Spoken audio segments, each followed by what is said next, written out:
நீங்கள் பார்த்துக் கொண்டிருப்பது நமது கேப்டன் டிவி, இளைஞர்களின் இதய துடிப்பு.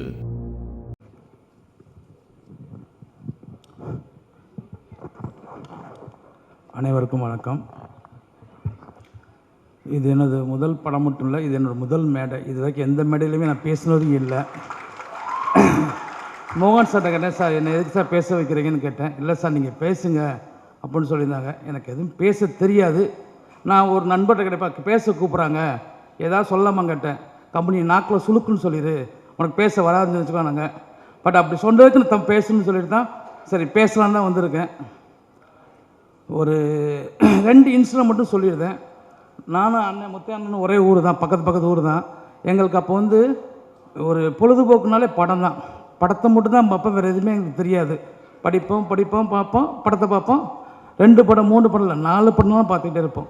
ஆனால் இன்றைக்கி மாதத்துக்கு 4 படம் கூட வர மாட்டேங்குது. அதுக்கு நான் நிறையா டைம் கேட்டேன். இல்லை எல்லாருமே பெரிய பட்ஜெட்டில் எடுக்கிறாங்க, ஒரே டைமில் எடுக்கணுங்காங்க. சரி நம்மளும் எடுப்போம்னு சொல்லி தான் ஒரு 4-5 வருஷமாக படம் எடுக்கலாம் போது சரியான கதையோட மோகன் சார் வந்தார். சரி மோகன் சார் வச்சு படலாம் பண்ணும்போது அவர் சொன்ன கதை எனக்கு சொன்னார். சொல்லும் போதே ஒரு நம்ம கோவத்தில் ஒருத்தர் சொல்லுவோம் சார், தோலை உரிச்சு தொங்க விட்டுருன்னு சொல்லுவாங்களே, கேள்விப்படிக்கலாம் கேட்டார். ஆமாம் சார் நானே நிறையா வேறு சொல்லியிருக்கேன்னு சொன்னேன். அப்போது அந்த கதை தான் சொன்ன கதைனார். கதையே சொன்னார், அருமையாக இருந்தது. படத்தை ஸ்டார்ட் பண்ணிட்டோம். மோகன் சாரோட நான் ட்ராவல் பண்ணணுன்னு சொன்னேன். நிறையா பேர் எதுக்குப்பா அவர் இந்த ஒரு படத்தை நீ பார்த்துக்க கேட்டாங்க. அவர் படத்தை பார்த்ததுனால தான் அவரோட கதை கேட்டு மோகன் சார் எனக்கு கதை சொன்னது முதல் நாள். 2ஆம் நாத்து அவர் ஊருக்கு போகிறேன்னு சொன்னார். 3ஆம் நாத்து நாங்கள் படத்தை சைன் பண்ணிட்டு ஸ்டார்ட் பண்ணிட்டோம். எங்கிட்ட வந்து அவர் சார் சொன்னது வந்து மொத்தம் 35 நாள் ஷெட்யூல்ஸ் கேட்டார். சார் 35 நாளில் படத்தை முடிச்சிடுனார். 35 நாளில் ஒரு ஹிஸ்டாரிக் படத்தை முடிக்க முடியுமா? இன்றைக்கி 4 பாட்டு வச்சாலே பாட்டுக்கு 3 நாள் 12 நாள், படத்தில் 7 ஃபைட் இருக்குது. இதெல்லாம் எப்படி முடியுங்க சார், நீங்கள் நம்பி கொடுங்கன்னாரு. சார் ஒரு பட்ஜெட் சொன்னார், எனக்கு பிடிச்சிருந்தது, படத்தை பண்ணணும். 35 நாள் சொன்னதை 31 நாளில் முடிச்சிட்டாரு. ஆனால் எல்லாரும் அதை நோட்டீஸ் பண்ணியிருப்பாங்களா இல்லைன்னு தெரியல. நான் ஷூட்டிங் ஸ்பாட் 4 நாள் தான் போனேன். அது 4 நாளில் 2 நாள் மழை. வெளில என் எக்ஸிக்யூட்டிவ் ப்ரொடியூசர் கேட்டேன், சார் 5 நாள் மழை பெஞ்சது, இது எங்கேயுமே யாருமே நோட்டீஸ் பண்ணவே இல்லை. அந்த 5 நாளும் சார் ஷூட் பண்ணார். அதுக்கு தகுந்த லொக்கேஷன்ஸை பார்த்து ஷூட் பண்ணிட்டு இருந்தாங்க. ஒரு நாள் கூட பிரேக்கே விடலை. ஒரே ஒரு நாள் நான் போனேன், அதுக்கும் மழை. இப்போ டீமில் சொன்னாங்க, சார் நீங்கள் டெய்லி வந்தேன்னா அங்கே பிரேக் விட்டுருவாங்க சார். பிரேக்கிங் எத்தனை மணிக்கு? 9 மணிக்கு தான் அவருக்கு பிரேக்கு. காலைல 6 மணிலேருந்து அவர் டீமுக்கு அவங்க வந்துடுவாங்க. 9 மணிக்கு ஃபஸ்ட் ஸ்டார்ட் ஆரம்பிச்சிருவாங்க. நைட்டு 12 மணிக்கோ 11 மணிக்கோ தான் முடியும். அப்போ தான் பட்ஜெட்டோட கொஞ்சம் பட்ஜெட் அதிகமாகிட்டே இருந்தது. அப்போ வந்து என் நண்பர்லாம் சொன்னாங்க, எப்போ இவ்வளோ செலவு பண்ணுறீங்க, இந்த படம் ஓடாட்டு என்ன பண்ணணும்னு கேட்டாங்க. அப்புறம் நிறையா படம் பார்த்துருந்தேன். அந்த படம் பார்க்கும்போது எல்லாருக்கும் ஒன்று தோணும், எது படம் காசு கொடுத்து போகிறோம், படத்தை பார்க்குறோம். ஆனால் அந்த படத்தை பார்த்து இன்னும் எங்கள் அம்மா அப்பாலாம் போய் அழுதுகிட்டே இருப்பாங்க. அப்படி ஒரு படம் தான் பாசமலர். இங்கே இருக்கவங்க தெரியுமா தெரியல. அந்த பாசமலரத்தில் சிவாஜி ஒரு நல்ல டைலாக் சொல்லுவார். என்ன டைலாக்னா, அவங்க தங்கச்சிக்கு மொத்த சொத்தை எழுதி வச்சுருவார். அவரோட ஒய்ஃபை எம்என் ராஜன் நடிச்சிருப்பாங்க, அவளுடைய அண்ணனை எம்என் நம்பியார் நடிச்சிருப்பாங்க. அவங்க வந்து கேட்பாங்க, எதுக்கு தங்கச்சிக்கு இவ்வளோ சொத்து எழுதி வைக்கிறீங்க, உங்களுக்கு என்ன பண்ணுவீங்கன்னு கேட்பாங்க. அதுக்கு அவர் சொல்லுவார், என் தங்கச்சிக்கு நான் எழுதி வைக்கிறேன், உனக்கு விருப்பம் தான் உன் தங்கச்சிக்கு நீ எழுதி வை, ஏன் என்னையை தடுக்கிறேன்னு கேட்பார். அதே மாதிரி தான் என் படம் என் மோகன் சாருக்கு நான் செலவு பண்ணுறேன், நீங்கள் ஏன் கேட்குறீங்கன்னு என் நண்பர்கள் எல்லாத்தையுமே கேட்டேன். ஸோ இதுக்கு மேலே படத்தை பற்றி பேசுகிறோம்ல. இன்றைய விழாவோட நாயகர்கள் ஊடக நண்பர்கள், நாங்கள் படத்தெல்லாம் எடுத்து முடிச்சிட்டோம். மொத்த படமும் முடிஞ்சிருச்சு. சரி எப்படி பண்ணலாம்? ஆனால் முதல் ப்ரொடியூசரு விளம்பரம் பெரிய இன்றைக்கி வந்து மீடியாவில் பார்த்தோன்னா அவரை விளம்புறாங்க.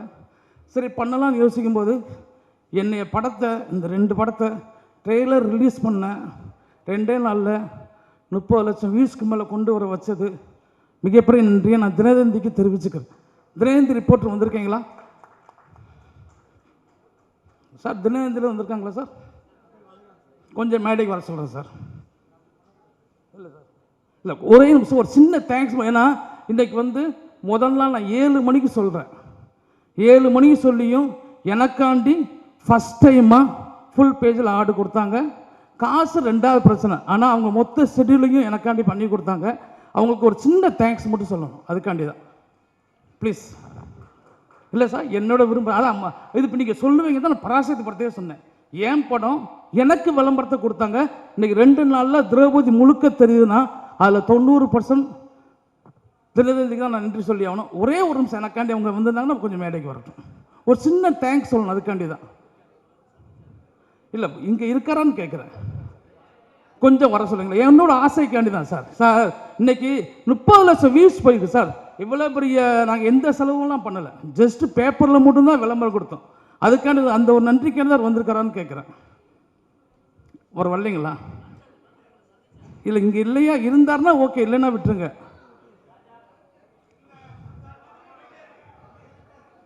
இல்லை சார், அப்பயும் பொதுவாக சொல்கிறேன் சார். மறுபடியும் ஒரு படம் ரெஃபரன்ஸாக எடுக்கிறேன். கிழக்கு சீமையில் படம் பார்த்துப்பீங்களா இல்லையான்னு தெரியல.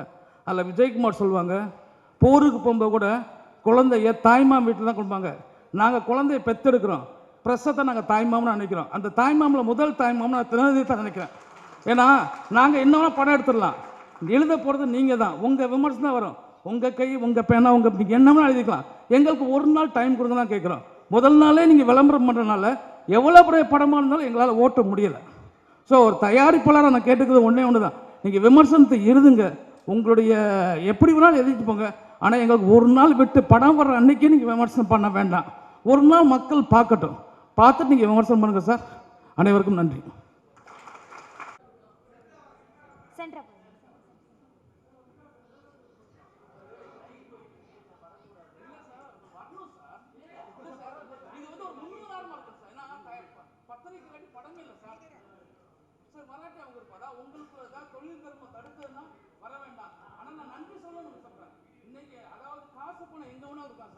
ஜாதி மதம் பார்க்காத, பெரியார் நாள் பார்க்காத, நண்பர்கள் யாருமே பார்க்காத, விருப்பம் பார்க்காத ஒரே விளம்பரம் கொடுக்குற ஒரே நிறுவனம் தினத்தந்தி மட்டும்தான்.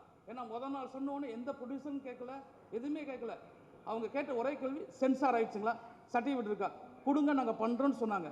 மற்ற எல்லா மொழியாட்டும் நாங்கள் போகிறதுக்கு நிறையா கஷ்டப்பட்டோம். ஒரே நாளில் படத்தை விளம்பரப்படுத்தினோம். அந்த ஒரு நன்றி சொல்கிறதுக்கு தான் கூப்பிட்டேன். அதுக்கு மேலே உங்களுக்குள்ள ஊடக தர்மம் ஏதாவது தடைப்பட்டுச்சுன்னா நீங்கள் வர வேண்டாம். நன்றி, தேங்க்யூ. So good evening. நான் வந்து இந்த திரௌபதி 2 படத்தில் ஆக்ட் பண்ணியிருக்கேன் அப்படின்னு சொன்னாலே எனக்கு ரொம்ப ப்ரவுட் அண்ட் ஹாப்பியாக இருக்குது. Because this is my first release ஆகிற மூவி. அண்ட் ஃபஸ்ட்டு நான் ஆடிஷன் போயிருந்தப்போ டேரக்டர் சார் வந்து அங்கே இல்லை. அப்புறமா கால் பண்ணி நீங்கள் வந்து செலக்ட் ஆகிட்டீங்க அப்படின்னு சொல்லிட்டு ஒரு சின்ன ரோல் தான் கொடுத்தாங்க. பட் நான் வந்து அதை அக்செப்ட் பண்ணலை. அவரை நேரில் பார்த்து பேசி ஆகணும்னு சொல்லிட்டு கொஞ்சம் இந்த ரோலை வாங்கியிருக்கேன். ஆக்சுவலி இந்த ரோல் வந்து டேரக்டர் சாரோட டாட்டர் பண்ண வேண்டிய ரோல். நான் அவரை மிரட்டி வாங்கிட்டேன். ஸோ சாரி சார், உங்கள் டாட்டருக்கும் சாரிம்மா. அடுத்தது வந்து எப்படி வந்து ரஜினிகாந்த் சாருக்கு பாலச்சந்தர் சார் மாதிரியோ எனக்கு எப்போவுமே மோகன்ஜி சார் தான் கண்டிப்பாக. So thank you so much sir. நீங்கள் இன்னும் நிறைய படம் பண்ணணும்னு நான் ஆசைப்பட்றேன் சார். பட் எல்லாத்துலேயும் எனக்கு கண்டிப்பாக கேரக்டர் கொடுத்துணும் சார். Thank you sir. அண்ட் வந்து செட்டில் வந்து ஆக்ட்ரஸ் எல்லாமே வந்து ரொம்ப ஹம்பிளாக கைண்டாக என்னை நல்லா பார்த்துக்கிட்டாங்க. And director sir, producer sir, team எல்லாருக்குமே தேங்க்யூ ஸோ மச். ஸோ கண்டிப்பாக திரௌபதி 2 படம் பாருங்கள், சூப்பராக இருக்கும். தேங்க்யூ. தங்கமே, நீங்கள் பேசினதுக்கு அடுத்து எல்லா படத்துலையும் உங்களை மட்டும்தான் சார் கூப்பிடுவார், கவலையப்படாதீங்க, ஓகேவா? தேங்க்யூ, தேங்க்யூ ஸோ மச்டா. கருத்தா, ஒரு கேள்வியா, ஒரு குரலா மக்கள் முன்னாடி வச்சு பேசுகிற ஒரு டைரக்டர், பயமில்லாத சிந்தனை, நேரடியான காட்சிகள், இதெல்லாம் சேர்ந்தாலே ஞாபகம் வர ஒரு பர்சன். திரௌபதி வெற்றியை தொடர்ந்து திரௌபதி 2 திரைப்படமும் இன்னும் எதிர்பார்ப்போட காத்துட்ருக்கோம் சார். தமிழ் சினிமாவில் தனியாக ஒரு அடையாளம் உருவாக்கிட்டு தன் பாதையில் நடக்கிற ஒரு துணிச்சலான இயக்குனர், ஒரு பெரிய பெரிய கைத்தறோட லெட்ஸ் வெல்கம் டைரக்டர் மோகன்ஜி அவர்கள்.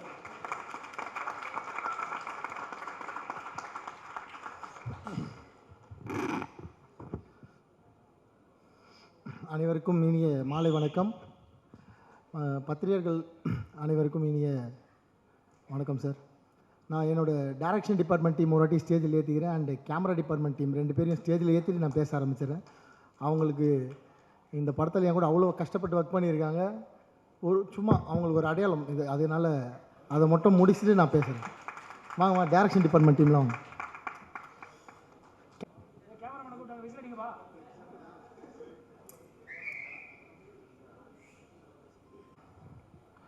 ஏன்னா இது வந்து எனக்கு முதல் படம் மாதிரி தான் இருந்தது. நான் 5வது படம் எனக்கு. ஸ்டில் ஒரு பீரியட் ஃபிலிம் பண்ணுறோம் அப்படின்றதால எனக்கு வந்து இது எல்லாமே புதுசு.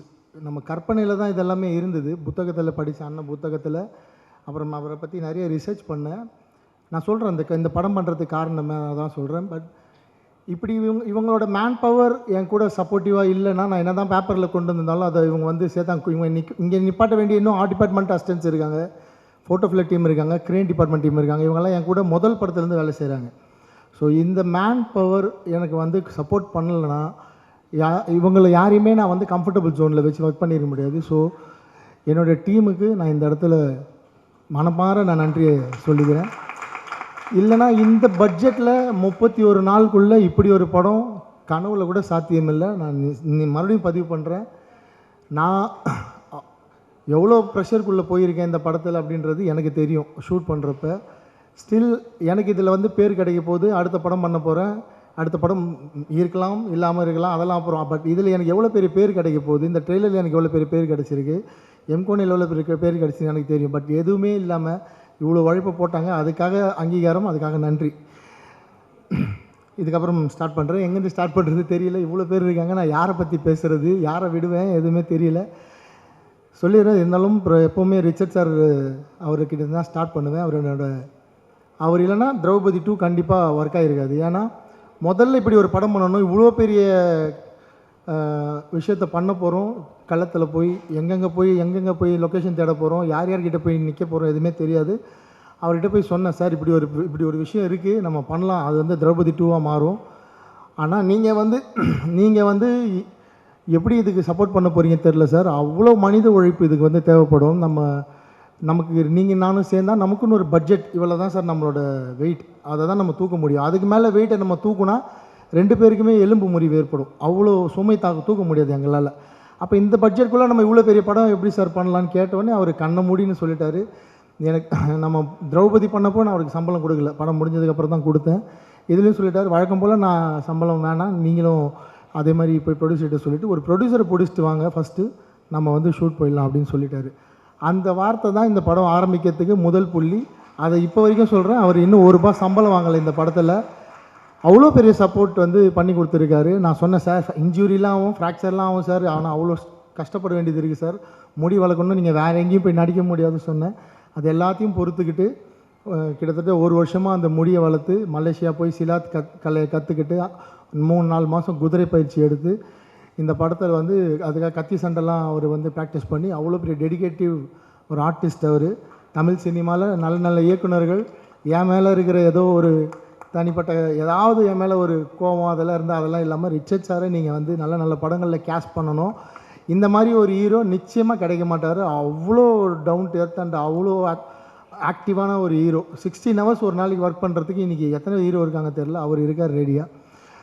ஸோ 2வது ப்ரொடியூசர் சார், அவர் இல்லைனாலும் இந்த படம் வந்து வாய்ப்பில்லை. ஏன்னா நாங்கள் 2 பேர் சேர்ந்து ஒரு பீரியட் ஃபிலிம் பண்ணுறோன்னு நான் கிட்டத்தட்ட ஒரு 6-7 ப்ரொடியூசர்கிட்ட சொல்லியிருக்கேன். எல்லாருமே வந்து என்ன சொல்லுவாங்கன்னா, சரி பண்ணலாம், ஆனால் ஹீரோ மட்டும் மாற்றிக்கலாமா அப்படின்னா, சார் நாங்கள் 2 பேர் சேர்ந்தால் தான் இந்த படம், இல்லைனா எனக்கு செட் ஆகாது சார், நான் திரௌபதி 2ன்னு இதுக்கு வந்து பண்ண போகிறேன். ஏன்னா அந்த படத்தில் ஒரு கனெக்டோடு தான் இந்த படம் வந்து சேரும். அவங்க இருந்தால் தான் பண்ண முடியும். நான் ப்ரொடியூசர் சில அவாய்ட் பண்ணியிருக்கேன். அப்புறம் ஒரு நாள் எனக்கு ப்ரொடியூசர் சைட்லேருந்து ஒரு கால் வந்தது, இவங்க புது படம் பண்ணுறாங்க, உங்ககிட்ட ஏதாவது உங்களை பார்க்கணுன்னு நினைக்கிறாங்கன்னா போய் சார் ஆஃபீஸில் பார்த்தேன். சாருக்கு ஒரு ஆசை இருந்தது என் கூட படம் பண்ணணுன்னு. அவர் ஒரு லைன் சொன்னார், இந்த மாதிரி ஒரு லைன் இருக்குது சார், நீங்கள் டேரக்ட் பண்ணி தருவீங்களா அப்படின்னு கேட்டார். அப்போ சொன்னேன், இல்லை சார், நாங்கள் ஆல்ரெடி ஒரு ஸ்கிரிப்டை பண்ணி 1 வருஷமாக ஒர்க் பண்ணி ஸ்க்ரீன் ப்ளே பண்ணி ப்ரீ ப்ரொடக்ஷன் வரைக்கும் முடிச்சிட்டேன் சார், நான் ஸ்கிரிப்ட் வேணால் தரேன் அப்படி சொன்னேன். சரி எனக்கு அந்த கதை சொல்வீங்களான்னு கேட்டார். ஏன்னா அவர் ஃபஸ்ட்டு படம் ப்ரொடியூசர்ன்றதால யூஸ்வலாக 5-4 படம் டேரக்ட் பண்ணிட்டா கதைலாம் சொல்ல மாட்டாங்க. என்னை கேட்டார், கதை சொல்வீங்களான்னு. சார் நான் இப்போயே சொல்கிறேன்னு கதை கேட்டார். நான் ஃபுல் கதை சொன்னேன். 3வது நாள் அட்வான்ஸ் போட்டார் ஃபஸ்ட் காப்பியில் படம் பண்ணுறதுக்கு. என்னால் நம்பவே முடியல, யாராவது ஸ்பூஃப் பண்ணுறாங்களா இல்லை ஏமாத்துறாங்களா அப்படின்னு. நிஜமாலே கதை கேட்டால் 3வது நாள் இந்த படத்தை எனக்கு கமிட் பண்ணிட்டார். அங்கே ஆரம்பிச்சது நான் சொன்ன வார்த்தையை அவர்கிட்ட காப்பாற்றுறேன். என்னென்னா, நான் சொன்ன பட்ஜெட்டில் முடிக்க முடியல, கொஞ்சம் பட்ஜெட் எக்ஸ்டெண்ட் ஆகிடுச்சு. அதுக்கு நான் சார்கிட்ட இங்கே மன்னிப்பு கேட்டுக்கிறேன். நான் சொன்னதை விட பட்ஜெட் வந்து ரொம்ப கூட தான் போயிருக்கு. அவருக்கு ரொம்ப மன தைரியம். இவ்வளோ பெரிய பட்ஜெட் இந்த படத்துக்கு பண்ணி இந்த மாதிரி ஒரு ஆடியோ லான்ச்சு தமிழ் சினிமாவிலே முதல் தயாரிப்பாளர். தொடர்ந்து 2 நாட்கள் தினத்தந்தி பேப்பரில் முழு விளம்பரம் கொடுத்தாரு. அது வந்து அதனால தான் அவர் ரொம்ப எமோஷன் ஆகிட்டார். அதை வந்து பத்திரிகையாளர் அவர் ஃபஸ்ட் டைம்ன்றதால நிச்சயமாக இதெல்லாமே புரிஞ்சுப்பார். அதை ரொம்ப பெரிய விஷயமாக்காமல் எடுத்துக்கோங்க. நானும் தினத்தந்தி பத்திரிகை மனமார நன்றி சொல்லிக்கிறேன். அவ்வளோ பெரிய கவரேஜ் 2 நாளில் அதை பற்றி எல்லாருமே பேசினாங்க. இண்டஸ்ட்ரியில் ரொம்ப பெருசாக பேசினாங்க. ஸோ தயாரிப்பாளருக்கு இந்த இடத்துல மனமார்ந்த நன்றிகள். அவரோட குடும்பத்திற்கும் ரொம்ப மனமார்ந்த நன்றிகள். அவங்களுக்கு பெரிய சப்போர்ட் சாருக்கு, அவங்க மிஸ்ஸஸும். அவங்களும் ஷூட்டிங் ஸ்பாட்டுக்கு வந்து எதுக்கு இவ்வளோ செலவெல்லாம் பண்ணுறீங்க அப்படிலாம் கேட்காம அவங்களும் இந்த படத்தை ரசித்து ஷூட்டிங் ஸ்பாட்டில் பார்த்தாங்க. ஸோ தயாரிப்பாளருக்கும் மிகப்பெரிய நன்றி. அவரோட டீம் அவ்வளோ நல்ல டீம். அவங்கெல்லாம் சேர்ந்து உழைப்பு தான் சார் இந்த படம் பண்ணார். ஸோ இந்த நேரத்தில் அவங்க டீம் இருக்காங்க. நான் அவங்களுக்கும் இந்த நன்றியை சொல்லிக்கிறேன். சார் பேசி முடிச்சிடுறேன் சார்.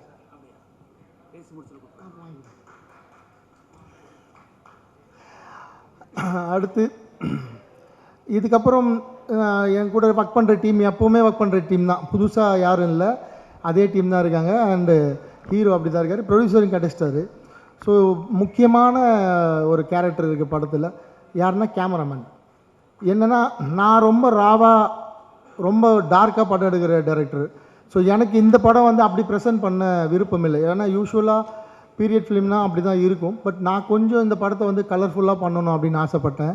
ஹர்கரான்னு ஒரு படம் நான் பார்த்தேன். அதில் அந்த பீரியட் ஃபிலிம் வந்து ரொம்ப பட்ஜெட்டில் அவ்வளோ குவாலிட்டியாக பண்ணியிருந்தார். ஸோ அவர் யூஎஸில் இருந்தார். அப்போ சார் நாராயணன் சார் இருக்கார். அவர்கிட்ட தான் ஒரு நம்பரை தேடி கண்டுபிடிச்சி சொல்லி வாங்கி ஃபோனில் தான் பேசினேன். நான் நேர்லேயே பார்க்காம கமிட் பண்ணேன் கேமராமேனை. இதுதான் ஃபோன்லேயே பேசி அவர் கேரக்டர் எனக்கு புரிச்சு நேர்லேயே பார்க்கல. ஷூட்டுக்கு ஒரு மாதத்துக்கு முன்னாடி தான் சார் வந்து இந்த குரூவில் ஜாயின் பண்ணார். அப்போ தான் அவர் முத பார்க்குறேன். வரத்துக்கு முன்னாடியே அட்வான்ஸ் போட்டேன். நான் கேமராமேனை பார்க்காமலே இந்த படத்துக்கு வந்து அட்வான்ஸ் போட்டேன். நட்டி என்ன சிரிக்கிறாங்க, இதெல்லாம் எப்போ சாத்தியம்? நிஜமாக அப்படி தான் நடந்தது. ஆனால் அவர் வந்ததுக்கப்புறம் நாங்கள் வந்து இந்த லொக்கேஷன்ஸ் எல்லாம் தேடி, அவர் அதிகம்லாம் பேச மாட்டார். பட் அவ்வளோ ஜீனியஸ், அவ்வளோ நாலேஜ், அவ்வளோ ஸ்பீடு. நான் 31 நாளில் உழைச்சிடலாம். நான் வந்து என் கையில் காஸ்டியூம் இருக்குது, ஸ்கிரிப்ட் இருக்குது, ஆர்டிஸ்ட் இருக்காங்க. பட் அந்த லைட் பண்ணணும், நான் அந்த கன்சிஸ்டன்சி மெயின்டைன் பண்ணணும். அதில் ஒரு விஷயம் அவர் வந்து வாங்கணும். அவங்க ஒரு உழைப்பு கிடைச்சது தான் அந்த அப்ளாஸ். ஸோ கேமராமேன் சாருக்கு அவ்வளோ பெரிய நன்றிகள் இந்த இடத்துல. அதுக்கு ஈக்குவலான அதெல்லாமே அவங்க ஃப்ரெண்ட்ஸ். ஸோ அதுக்கு ஈக்குவலான ஒருத்தர் மனுஷனோட உழைப்பு இருக்குது. அவர் வந்து ஆர்ட் டைரக்டர். ஸோ என் கூட போன படம் கமல் சார் வந்து பகாசுரன் ஒர்க் பண்ணியிருந்தார். ஸோ பகாசுரனில் எங்களுக்குள்ளே ஏற்பட்ட நல்ல நட்பு. இந்த படத்தில் வந்து அவர் ரொம்ப ஈஸியாக மெனக்கெடாமல் ஒர்க் பண்ணிவிட்டு ட்ரெய்லர் பார்த்துட்டு நான் தான் இந்த படத்துக்கு ஆர்ட் டைரக்டரான்னு ஃபோன் பண்ணி கேட்டார். ஏன்னா நாங்கள் விஎஃப்எக்ஸ் வந்து இந்த படத்தில் வந்து அவ்வளோ சேர்த்துருக்கோம். உங்களுக்கு ட்ரெய்லரில் சில ஷாட்ஸ்லாம் விஎஃப்எக்ஸ் கொஞ்சம் சுமாராக இருக்குது அப்படின்னு சொன்னீங்க. அந்த ஒரு ஷாட் தான் உங்களுக்கு தெரிஞ்சு. அது இல்லாமல் நிறைய விஎஃப்எக்ஸ் பண்ணியிருக்காங்க லைட்ஸ் ஆன் மீடியா. ரொம்ப ரொம்ப சந்தோஷம் அந்த கம்பெனிக்கு.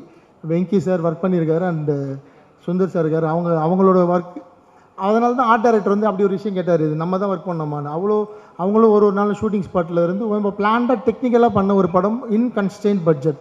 அதுதான் ரொம்ப முக்கியம். இது நான் திரௌபதி எப்படி வந்து க்ரௌட் ஃபண்டிங்கில் 45-50 லட்சத்துக்குள்ளே ஒரு படத்தை பண்ணி அவங்க கலெக்ஷனை காட்டணும்னு, அது மாதிரி இந்த திரௌபதி 2 ஒரு நாங்கள் பிளான் பண்ண ஒரு பட்ஜெட், ஒரு பிளான் பண்ண டேஸ்க்குள்ளே ஒரு பீரியட் ஃபிலிம் பண்ண முடியும்னு நாங்கள் பண்ணியிருக்கோம். நிச்சயமாக இந்த படம் ஜெயிச்சிட்டா இது வந்து ஒரு பெரிய பெஞ்ச் மார்க்காக மாறும். பல பேருக்கு ஒரு உந்துதலாக மாறும். இப்படி ஒரு படங்கள் இந்த மாதிரி பிளான் பண்ணி எடுக்கலான்னு. நான் அந்த ஹார்ட் டிஸ்க் வச்சுருக்கேன். 31 டேஸில் எடுத்த ஹார்ட் டிஸ்க் நான் வந்து டெலீட் பண்ண மாட்டேன், வச்சுருக்கேன். பிற்காலத்தில் யார் வந்து எப்படி பண்ணிங்க கேட்டாலும் நான் நிச்சயமாக அவங்களுக்கு வந்து அதை போட்டு காட்டுறேன், எப்படி ஷூட் பண்ணோம், எப்படி பிளான் பண்ணணும்னு. நான் இப்போ ஒவ்வொருத்தரை பற்றி பேசிட்டு இருந்தால் அது ரொம்ப லென்த்தாக போயிட்டு இருக்கும். ஸோ கடன்னு போயிடுறேன். அடுத்து ஹீரோயின், ஒரு 25 ஹீரோயின் சும்மா தேடி பார்த்துட்டு நான் நினைக்கிற மாதிரி ஒரு முகம் வேணும். திரௌபதி 1 அப்படி இருந்தாங்க அந்த ஹீரோயின். அவங்க வந்து அந்த கதாபாத்திரத்துக்கு அவ்வளோ ஃபிட்டாக இருந்தாங்க. ஸோ திரௌபதி 2க்கும் வந்து நிச்சயமாக அதை எதிர்பார்ப்பாங்க. நான் இவங்களை வந்து என்ன பார்க்க வரப்போ ஜீன்ஸ் பேண்ட் டிஷர்ட்டில் தான் வந்தாங்க. அப்படி தானே மேடம் வந்தீங்க? இல்லை ஜீன்ஸ் பேண்ட் டிஷர்ட்டில் தான் வந்தாங்க என்னை பார்க்குறப்ப. எனக்கு நான் பார்த்தது அந்த முகம், அந்த கண். நான் திரௌபதியாக ஒரு அரசியாக ஒரு கதாபாத்திரம் எழுதுனதை நான் வந்து அவங்க முகத்தில் பார்த்தேன், அந்த சிரிப்பில் பார்த்தேன். அப்போவே சொல்லிட்டேன், நீங்கள் கன்ஃபார்மாக பண்ணுவீங்க. பட் இதில் இவ்வளோ பெரிய வரலாறு இருக்குது. நான் ஏற்கனவே திரௌபதி 1 பண்ணப்போ கொஞ்சம் அவங்க அந்த ஹீரோயினுக்கு வந்து அவங்க ஃபேமிலி லெவலில் பிரச்சனை ஆகி அவங்க என்னை எதிர்த்துலாம் பேச வேண்டியது இருந்தது. நீங்கள் இதெல்லாம் தாங்கிப்பீங்களா, இந்த பிரச்சனைலாம் வருமானா அவங்க பயங்கரம் போல்டு. எவ்வளோ தைரியமாக சொன்னாங்க பாருங்க. நான் கதை நரேஷன் கேட்டுட்டு தான் படம் பண்ணேன்னு சொன்னாங்க பாருங்க. அது பதிவு என்னென்னா நாளைக்கு என்ன வேணால் நடக்குன்றதால அவங்களுக்கும் தெரியல. ஏன்னா நான் என் கூட ஒர்க் பண்ணுறவங்களெல்லாம் சுற்றி இருக்கிறவங்களாம் ஜாலியாக போய் மிரட்டிடுறாங்க, நீ ஏன் அவர் கூட ஒர்க் பண்ணுற அப்படின்னு. அதில் 2 பேர் பலியாக இருக்காங்க. அதை பற்றி சரி அதை விட்டுறலாம், அது நமக்கு தேவையில்லாத வேலை. அவங்க நல்லா இருக்கட்டும், அவ்வளோதான். நான் அவ்வளோதான் அவங்கள சொல்கிறது. ஸோ இவங்க ரொம்ப க்யூட்டான ஹீரோயின், ரொம்ப டிமாண்ட் பண்ணாத ஹீரோயின். கூப்பிட்டா செட்டுக்கு வருவாங்க. அழகாக அவங்களுக்கு வந்து 5 லாங்குவேஜ் தெரியும். கேரளாவில் பிறந்த பெங்களூரில் வளர்ந்த ஒரு பெண். அவங்க அவ்வளோ அழகாக தமிழ் பேசுவாங்க, கொஞ்சம் தமிழ் பேசுவாங்க. 5 லாங்குவேஜ் தெரியும். ஸோ இது பண்டைய தமிழ். இந்த தமிழும் அவங்க அழகாக மனப்பாடம் பண்ணி ஷூட்டிங் ஸ்பாட்டில் பேசினாங்க. நான் படம்லாம் ரிலீஸ் ஆனதுக்கப்புறம் அவங்க பேசின ஒரிஜினல் டைலாக் வந்து நான் பிடிஎஸ்ஸாக ரிலீஸ் பண்ணுறாரு. அவ்வளோ ரசிப்பீங்க அவங்க வந்து எப்படி ஷூட்டிங் ஸ்பாட்டில் பேசி நடித்தாங்கன்னு. ரொம்ப நல்லா வருவாங்க அந்த ஹீரோயின். பர்ஃபார்மன்ஸ் ஓரியன்ட் ஹீரோயின்ஸ் கிடைக்கிறது கஷ்டம். வேறு மாதிரி எப்படி வேணால் நடித்து பேர் வாங்கிடலாம், ஆனால் பர்ஃபார்ம் பண்ணி பேர் வாங்குறது கஷ்டம். ஸோ ரக்ஷனா இந்துச்சூடன் அந்த வரிசையில் நிச்சயமாக ஒரு முக்கிய இடம் பிடிப்பாங்க. உங்களுக்கு ஒரு வரலாறு இருக்குது தமிழ் சினிமாவில். அண்டு பரணி அண்ணன் கடகடன்னு போயிடுறேன் ஃபாஸ்ட்டாக. பரணி அண்ணன் ஃபஸ்ட்டு படத்துலேயே ஒர்க் பண்ண வேண்டியது ஏதோ ஒரு காரணம், பட்ஜெட்டு அது இதுன்னு வந்து மிஸ் ஆகிடுச்சு. அங்கேருந்தே அவர் கூட 2வது படம் 3வது படம் பண்ணாச்சு. கடைசியில் 5வது படம் நான் முதல்ல ஒரு வில்லனா நடிகன்னு சொன்னேன். அவருக்கு ஒரு ஆசையை காட்டினேன். அதுக்கப்புறம் அவருக்கு அந்த லுக் டெஸ்ட் பார்த்தேன், எனக்கு திருப்தியாக இல்லை. அண்ணா இன்னொரு ரோல் இருக்குது, அது பண்ணுங்கண்ணா. அவர் கொஞ்சம் பயந்தார். நான் என் நம்பி பண்ணுங்கண்ணா, நிச்சயமாக இது வந்து நல்ல பேர் கொடுக்குன்னு. அவர் அவ்வளோ சூப்பராக பண்ணியிருக்காரு. அவர் சொல்ல போகிற டைலாக் தான் இந்த படத்தோட ஒரு ஜஸ்டிஃபிகேஷனு. அவர் எடுத்திருக்க ஒரு ரோல், அவர் ஒரு விஷயம் சொல்லுவார் படத்தில், அதுதான் இந்த படத்தில் வந்து நாங்கள் அந்த படத்தோட சொல்ல வந்த முக்கியமான விஷயம் அதுதான். ஸோ அவர் ரோல் வந்து ரொம்ப பெருசாக பேசப்படும். And Chirag Jani sir and then Dinesh Lamba sir, அவங்க 2 பேரும் இங்கிலீஷில் பேசினா தான் அவங்களுக்கு புரியும், இங்கிலீஷ் வருது, ஆனால் பழகிட்டேன் அவங்க கூட பேரை சொன்னாலே. ஸோ அவங்க 2 பேரும் ஃப்ரம் மும்பை. அவங்க 2 பேருமே இந்த படத்துக்கு அது தேவைப்பட்டது. ஏன் இங்கே நடிகர்களே இல்லையான்ற கேள்வி வரலாம். பட் எந்த முகம் அவர் துக்ளக்கை கேரி பண்ணுற மாதிரியான ஒரு முகம், ஒரு பாவனை இருந்தது சிராக் ஜானி கிட்ட. அவ்வளோ ஈஸியாக கேரி பண்ணியிருக்காரு. அந்த அவர் பேசுகிறப்போ ஷூட்டிங் ஸ்பாட்டில் எங்களுக்கே வந்து இந்த துக்ளக்கை பார்க்குற மாதிரி இருக்கும், அந்த பயம் வரும். And Dinesh Lamba sir very sweet man. அவர் ஒரு ப்ளே பண்ணியிருக்காரு படத்தில், அப்படி ரசிப்பீங்க அதை. அவ்வளோ பாடி லாங்குவேஜ் ஒன்று கொடுத்துருக்கிறாரு, அப்படி இருக்கும் அந்த பாடி லாங்குவேஜ். அப்புறம் இன்னொரு ஹீரோயின் மாதிரி இன்னும் 2 அழகு தேவதைகள் இருக்காங்க படத்தில். Devayani Sharma madam and Divi madam. 2 பேருமே. திவி மேடம் வந்து ரிச்சர்ட் சார் கூட ஒரு படத்தில் அவங்க ஹீரோயினாக பண்ணிகிட்டு இருக்காங்க. நாங்கள் இப்படி ஒரு படம் பண்ணுறோன்னு தெரிஞ்சது உடனே, நான் ஹீரோயினாக பண்ணாலும் பரவாயில்ல சார், எனக்கு வந்து ஒரு பீரியட் ஃபிலிமில் இப்படி ஒரு காஸ்டியூமில் நான் வரணும், சரி என்னை எப்படியாவது உள்ளே கொண்டு வாங்க அப்படின்னு சொல்லி சண்டை போட்டு உள்ளே வந்துட்டாங்க. நான் சொன்னேன், நீங்கள் ஹீரோயினாக ஒர்க் பண்ணுறீங்க மேடம், வேண்டாம் இந்த ரோல் அப்படின்னு சொன்னேன். பட் வந்தாங்க. பட் அவங்களுக்காக நான் அந்த ரோலை எக்ஸ்டெண்ட் பண்ணிக்கிட்டேன், பெருசாக்கிட்டேன். ஐ டெவலப்ட் யுவர் கேரக்டர்.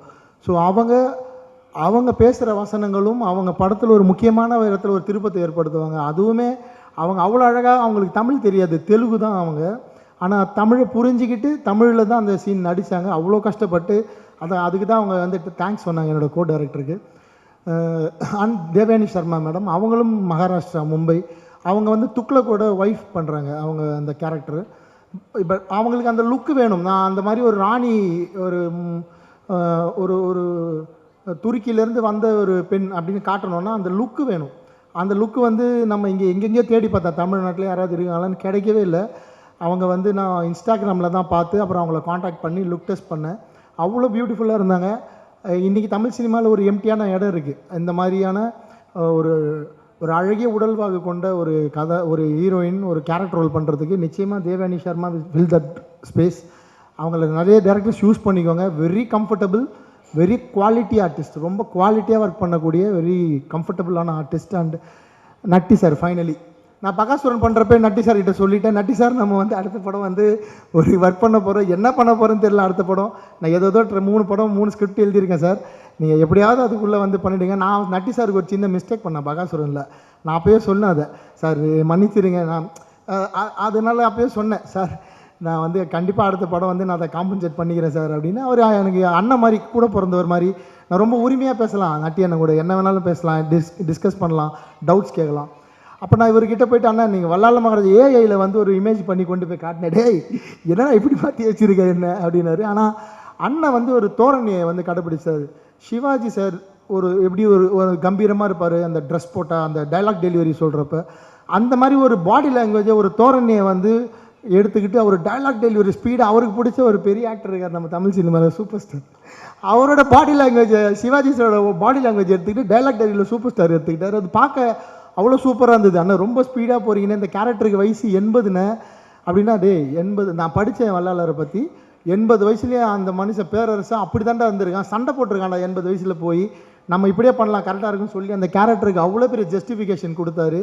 நிச்சயமாக நட்டி அண்ணன் பண்ணியிருக்க ரோலில் இது வரைக்கும் நடிச்சிருக்காரு. அவர் கதாநாயகன் நடிச்சிருக்காரு, முக்கியமான ரோலில் நடிச்சிருக்காரு, வில்லனாக பண்ணியிருக்காரு.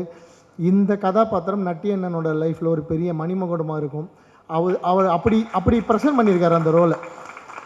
நாங்கள் வந்து ரிச்சர்ட் சார் ஹீரோ அப்படின்னு சொன்னாலும் அதுக்கு ஈக்குவலான ஒரு கதாபாத்திரம் இன்னொரு ஹீரோ தான் நட்டி அண்ணன் இந்த படத்தில்.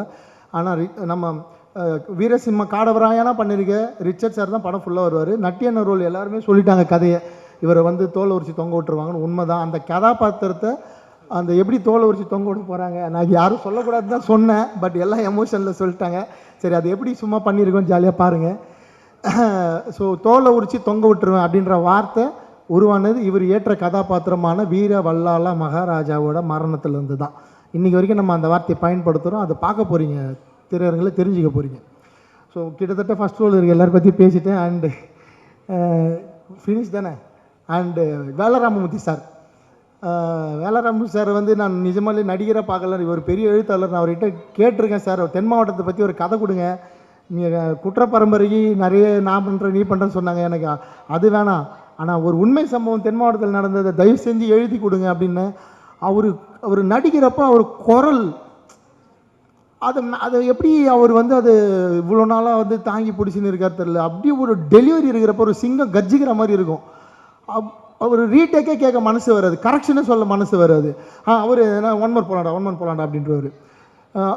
அவர் நான் ரொம்ப பிடிச்ச ஒரு எழுத்தாளர். அவர் ரொம்ப இயல்பான ஒரு மனிதர். அடுத்தவங்களை பாராட்டுற எழுத்தாளர்கள் ரொம்ப கம்மி.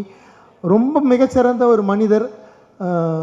சாருக்கு வந்து இந்த ஆரோக்கியம் நீடிக்கணும், அவர் இன்னும் நிறைய படங்கள் நடிக்கணும். நிறைய என்ன மாதிரி இயக்குநர்களுக்கு வந்து ஃபினான்ஷியலியும் இந்த படத்தில் வந்து அவர் எனக்கு சப்போர்ட் பண்ணி தான் இந்த ரோல் பண்ணார்.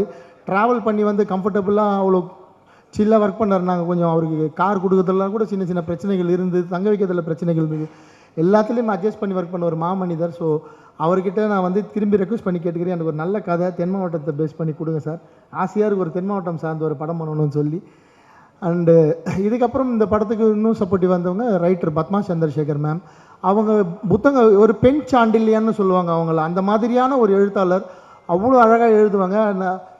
நான் டைலாக்ஸ் எல்லாருக்கும் புரியணும், ஆனால் அது வந்து புது தமிழாக இருக்கணும். இப்போ பேசுகிறவங்களுக்கு கேட்காத ஒரு தமிழாக இருக்கணும்.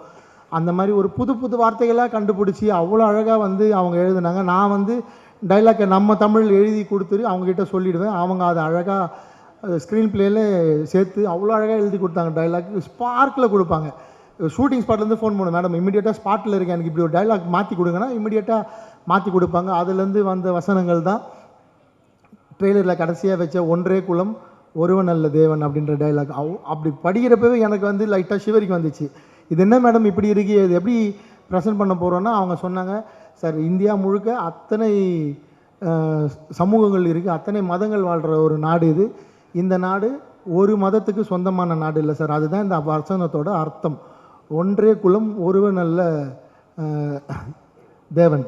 ஒரு கடவுளை மட்டும் இந்த நாட்டில் நம்ம வழிபடவே முடியாது. இங்கே இருக்கிற அத்தனை கடவுள்களையும் நம்ம மதிக்கணும், அத்தனை கடவுளையும் ஏற்றுக்கணும், அத்தனை கடவுளுக்கான மரியாதையும் கொடுக்கணுன்றது தான் அந்த வார்த்தையோட அர்த்தம். அதுக்கான அந்த பவர் ஸ்க்ரீன் பிளே ட்ரெய்லரில் தெரிஞ்சிருக்கும். அண்ட் இது அண்ணாமலையார் மண் அப்படின்னு வந்து எழுதியிருந்தாங்க.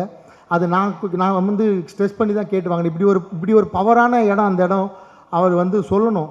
ஏன்னா நீங்கள் ஈஸியாக வந்து எங்களை வந்து அடிமைப்படுத்திட முடியாது, நாங்கள் வந்து அடிமைப்பட மாட்டோன்றதை ஒரே வார்த்தையில் கன்வே பண்ணோம் மேடம் அப்படி தான் சொன்னேன்.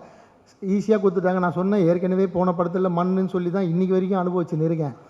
ஒரு வார்த்தை வச்சு மண்ணும் பொண்ணும் அப்படின்னு சொல்லி இதுவும் அப்படி வருமானு கேட்டால், பட் ட்ரெய்லரில் இது வரைக்கும் யாருமே அந்த டைலாகை வந்து தப்பாக பேசலை. அதை பற்றி எனக்கு நெகட்டிவ் ஷேடு இது வரைக்கும் வரல, எதிர்ப்பு குரலே இல்லை. அந்த டைலாக்கு எல்லாரும் ஏற்றுக்கிட்டாங்கன்னு நினைக்கிறேன். அதுக்கு எல்லாருக்கும் நன்றி, ரொம்ப சந்தோஷம். அவங்க நிச்சயமாக தமிழ் சினிமாவில் ஒரு ரவுண்டு வருவாங்க. அருமையான கதைகள் பல வச்சுருக்காங்க. கதை இல்லாத நல்ல இயக்குனர்கள் நிச்சயமாக அவங்கள அப்ரோச் பண்ணுங்கள். சூப்பர் சூப்பர் புக்ஸ்லாம் எழுதியிருக்காங்க அவங்கள பற்றி தேடி பார்த்துக்கோங்க. அண்ட் என் கூட ஒர்க் பண்ண அத்தனை ஆர்டிஸ்ட்டு சார், அருணோதயன், என்னோடய டான்ஸ் மாஸ்டர் ஜெயந்திமாலா மேம், எல்லோரும் கீழே உட்காந்துருக்க ஆர்டிஸ்ட்டு அண்ட் அத்தனை பேர் ஜூனியர் ஆர்டிஸ்ட்டு. நான் யாரை விட்டேன் தெரியுது, முருகன் சார். அவர் நீங்கள் ஏறி வந்தப்போ பார்த்தீங்க எவ்வளோ கஷ்டப்பட்டு, அவர் என்னோடய மேனேஜர். நான் அவ்வளோ கஷ்டப்பட்டிருக்கேன், அவரை திட்டியிருக்கேன். ஏன்னா 31 நாள் ஒரு படம் பண்ணால் மேனேஜர் சப்போர்ட் பண்ணால் தான் பண்ண முடியும். அப்புறம் என்னோடய ஃப்ரெண்டு, என்னோடய மாமா, அவங்க தான் இந்த படத்தில் ஃபுல்லாக கேஷ் ஹேண்டில் பண்ணிட்டாங்க, ரவி அண்ட் சத்யா. அவங்க நான் யாரை சொல்கிறது யாரை வருது தெரில. அண்டு சார் கடைசியாக சொல்கிறேன் சார், வேறு சார் டீம்லாம் முடிச்சு. அண்ட் அப்புறம் வந்து ஆடியோ கம்பெனிலேருந்து எனக்கு சப்போர்ட் பண்ண முருகன் சார், எனக்கு திரௌபதியிலேருந்து பகாசுரன்லேருந்து இப்போ வரைக்கும் லகரி வந்து என் கூடவே இருக்காங்க அவங்க. அப்புறம் நாராயணன் சார், அவர் ஃப்ரம் த பிகினிங்லேருந்து கூட வந்து இந்த இவ்வளோ பண்ணால் தான் பிஸ்னஸ் வரும் அப்படின்னு சொல்லி கொடுக்குறதாகட்டும். அப்புறம் என் வீட்டில் அவங்க ஷூட்டிங் ஸ்பாட்லேயே என் கூட வந்துடுவாங்க. என் பொண்ணு அவள் தான் எனக்கு பெரிய எனர்ஜிட்டு. அன்றைக்கி என் ஒய்ஃபும் என் பொண்ணும் கூடவே இருப்பாங்க ஷூட்டிங் ஸ்பாட்டில். எந்த டேரக்டர் அப்படி வச்சுப்பாங்களா தெரியல, என் கூடவே இருப்பாங்க அவங்க ஷூட்டிங் ஸ்பாட் ஃபுல்லாகவே. ஸோ இப்படி தான் இந்த படம் வந்து நாங்கள் ஒரு ஃபேமிலியாக ஒரு பிக்னிக் மாதிரி, ஒரு ப்ரொடியூசருக்கு கூட கோவம் வந்துருக்கு, என்னடா நீங்கள் டூர் மாதிரி இருக்கீங்க, 16 மணி நேரம் வேலை செஞ்சாலும் எல்லாம் விளையாட்டு பசங்க மாதிரி விளையாடி நிறீங்க, ஆனால் வேலை நடந்துகிட்டே இருக்கும். அப்புறம் இந்த நேரத்தில் வந்து மும்பையில் எங்களுக்காக அவ்வளோ உதவி பண்ண அங்கே இருக்கிற சட்டமன்ற உறுப்பினர் அண்ணன் கேப்டன் தமிழ்ச்செல்வன் அண்ணன் அவர்களுக்கும், அவருடைய சகோதரர் இங்கே வந்த அண்ணன் மோகன் அவர்களுக்கும், கராத்த முருகன் அவர்களுக்கும் நன்றி. அவங்க வந்து எங்களுக்கு அவ்வளோ சப்போர்ட் பண்ணாங்க அங்கே. அப்புறம் அங்கே இருந்து ஒர்க் பண்ண லைட்மேன் அவ்வளோ ஸ்பீடாக, அவ்வளோ எனர்ஜியாக, எல்லாருமே அந்த இடத்துல தான் நின்று வேலை செய்யணும். ஸோ மும்பையிலேருந்து எங்கள் கூட ஒர்க் பண்ண அத்தனை டெக்னீஷியனுக்கும் நான் இந்த நேரத்தில் என்னோடய நன்றியை சொல்லிக்கிறேன். ஸோ இதோட நன்றி முடிஞ்சிருது. நான் எல்லாருக்கும் நன்றி சொல்லிட்டு நினைக்கிறேன். அந்த எங்களுக்காக காம்பேரிங் பண்ண மேடம்க்கும் இந்த டைமில் நன்றி. ஸோ இப்போ கண்டென்ட்குள்ளே வந்துடுறேன் சார். கண்டென்ட் முடிச்சிடுறேன் சார், இன்னும் மெயின் கண்டென்ட் போகிறோம் சார். இப்போ தான் இன்னும் 5 நிமிஷம் தான் முடிச்சிடுறேன். எல்லோரும் வீட்டுக்கு போகணும் சொல்லிடுறேன். எதுக்காக இந்த படம் அப்படின்னு நான் வந்து பண்ணணும், நான் வேறு கதை தான் பண்ணலான்னு வச்சுருந்தேன். ஒரு சிமெண்ட் ஃபேக்ட்ரியால் ஒரு ஊர் எப்படி பாதிக்கப்படுது அப்படின்றது அரியலூர் மாவட்டத்தை பற்றி படம் எடுக்கணும் தான் நாங்கள் வந்து ஸ்கிரிப்ட் பண்ணோம். அது வந்து பண்ணணும்னு முடிவு பண்ணியிருக்கப்போ எனக்கு வந்து காசி போகிறதுக்கான ஒரு வாய்ப்பு கிடச்சிது. காசி விஸ்வநாதர் கோயில் வாரணாசி போனேன். வாரணாசி போய் நான் அதான் ஃபஸ்ட் டைம் போகிறேன். எனக்கு அதுக்கு முன்னாடி அதை பற்றி தெரியாது. காசி தமிழ் சங்கம் மூலயமா நான் கெஸ்ட்டாக அங்கே போகிறேன். போய் எனக்கு வந்து நான் வந்து பெரிய சிவபக்தன், என்னை பார்க்குறவங்களுக்கு தெரியும். சாமி கும்பிட போயிட்டு சாமியெல்லாம் கும்பிட்டு கோவிலை சுற்றி வரப்போ கோவிலில் ஒரு நந்தி இருக்குது. அந்த நந்தி வந்து நந்தி மட்டும்தான் இருக்குது. நந்தியை ஃபேஸ் பண்ணுற இடம் கேட் போட்டு மூடி இருக்குது. அந்த நந்தி எதை ஃபேஸ் பண்ணியிருக்குன்னா அந்த பக்கம் வந்து நம்ம கூட வாழ்கிற இஸ்லாமிய மக்கள் வழிபடுற மசூதி, ஞானவாபி மசூதி. ஸோ எனக்கு வந்து மிகப்பெரிய ஷாக். உலகமே புனித ஸ்தலமாக நம்ம வீட்டில் யாராவது முன்னோர்கள் பெரியவர்கள் இறந்தாங்கன்னா நம்ம திதி கொடுக்கறதுக்கு போகிறோம். அவ்வளோ பெரிய காசி, அப்படி தான் கேள்விப்பட்டிருக்கேன். காசிக்கு இந்த வயசில் போகவே கூடாதுன்னா வீட்டில் மிரட்டுறாங்க. அந்த மாதிரியான இந்த மதத்துக்கு சொந்தமான அந்த மாதிரி ஒரு புனித ஸ்தலமில் நந்தி பார்க்குற டைரக்ஷனில் ஞானவாபி மசூதி இருக்குது. இது என்ன அரசியல், இது எப்படி, இது ரெண்டும் பக்கத்தில் இருக்குது, இவங்களும் எப்படி இவ்வளோ ஒத்துமையாக இருக்காங்க, இதுக்குள்ளே என்ன வரலாறு இருக்குதுன்னு கேட்குறப்ப தான் அங்கே அவுரங்கசீப் வந்து அந்த பீரியடில் எப்படி வந்து அந்த கோவிலோட இடத்துல வந்து ஒரு மசூதியை உருவாக்கினார்ன்ற வரலாறு வந்து படிக்க முடிஞ்சுது. அதை படிக்கிறப்ப நான் வந்து இது இங்கே தான் நடந்திருக்கு போல், நமக்கு அதெல்லாம் தெரியாதுன்னு சொல்லிவிட்டு அப்புறமேட்டா நான் வந்து அதை பற்றி கூகுள் பண்ணேன். அதை கூகுள் பண்ணுறப்ப அது வந்து தமிழ்நாட்டையும் கனெக்ட் ஆகுது. ஏன்னா நான் வந்து பத்மாவதி படம் பார்த்துருக்கேன். பத்மாவதி படம் பார்த்தப்போ அதில் வந்து அலாவுதீன் கில்ஜி மாலிக் கஃபூர் பற்றி படிச்சிருக்கேன். நான் கூகுள் பண்ணுறப்ப மாலிக் கஃபூர் பற்றின சொல்கிறேன் சார், லாஸ்ட்டாக சொல்கிறேன் மியூசிக் டைரக்டர். கூகுள் பண்ணுறப்ப அது கனெக்ட் இருக்குது சார், அதனால தான் சொல்கிறேன்.